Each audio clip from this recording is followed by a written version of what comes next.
మనశ్శాంతి నిజంగా నువ్వు కోరుకుంటే ధృతరాష్ట్ర మహారాజా నియత తపం, రోజు తపం చెయ్యాలి. ఎందుకని నేను చెప్పా, పొద్దున్న అరగంట, సాయంత్రం అరగంట పెట్టుకోండి. నమశివాయ నమశివాయ నమశివాయ.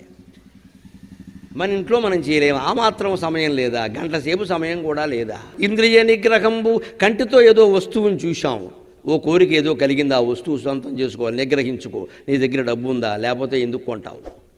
లేకపోతే పరస్త్రీని చూసావు, పరపురుషుని చూసావు, ఏదో అనిపించింది, నిగ్రహించుకో. సంసారం ఏమైపోతుంది? ఇది ఇంద్రియ నిగ్రహం. ఏదో వార్త విన్నాం, అది నిజమో కాదో తెలియదు, వెంటనే ఎవరికో వాట్సాప్లో పెట్టేసాం, నిగ్రహించుకో. అది నిజమో కాదో తెలుసుకో. ఎందుకు దుష్ప్రచారం చేస్తున్నావు? ఇవాళ సామాజిక మాధ్యమాల్లో జరుగుతున్న దుష్ప్రచారాలకు ఎంతమంది బలైపోతున్నారో తెలుసా? ఎంతమంది ఆత్మహత్యలు చేసుకుంటున్నారమ్మా. అసలు నిజం వేరు, మనం పెడుతున్నది వేరు. మనకేదో తోచింది మాట్లాడేసాం. ఎవరో దంపతులు విడాకులు తీసుకుంటే మనకు అవసరమా? మనం కామెంట్లు చేయాలా? అక్కడ మనకు అవసరమా? వాళ్ళ పాటలు వాళ్ళు పడతారు కదా, వదిలేయచ్చు కదా. అబ్బే, అందరూ తలో రకమైన వ్యాఖ్యానం.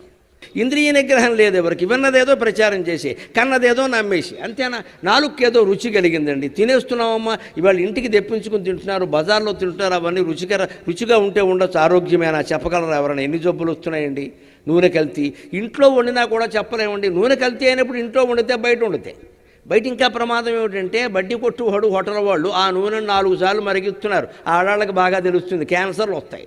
ఇక్కడ నిగ్రహించుకోవాలి, ఇంద్రియ నిగ్రహం.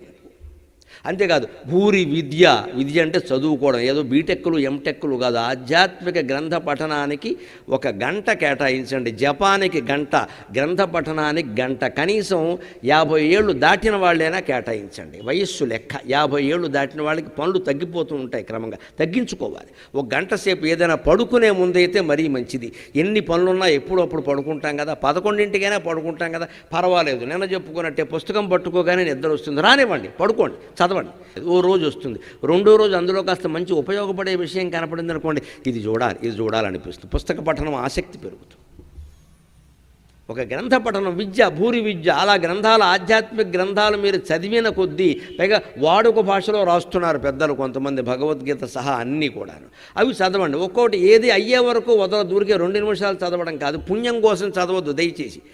6 నెలల తర్వాత మీ జీవితం ఎలా ఉంటుందో చూడండి. మీకు ఒకరు చెప్పక్కల్లా, మీరు ఒక్కొక్కరు ప్రహ్లాదుల్లా ఉంటారు, ధైర్యంగా అన్ని సమస్యలు ఎదుర్కొంటారు, భగవద్భక్తి పెరుగుతుంది. జ్ఞానం విషయంలో సుఖమహర్షిలా ఉంటారు, వైరాగ్యం విషయంలో వ్యాసమహర్షిలా ఉంటారు, అన్ని రకాల బాగుంటుంది. ఈ అన్నిటికంటే గొప్ప కారణం చెప్పాడు, లోభముడుగుట కౌరవేంద్ర. నీకు నచ్చదు ధృతరాష్ట్ర, అయినా చెబుతున్నా, మరి నా జాతకం ఏమిటో, నచ్చని మాటలు చెప్పడమే నాకు ఇష్టం అయ్యా, నన్నేం చేయమంటావు అని. లోభముడుగుట, స్వార్థాన్ని విడిచిపెట్టు.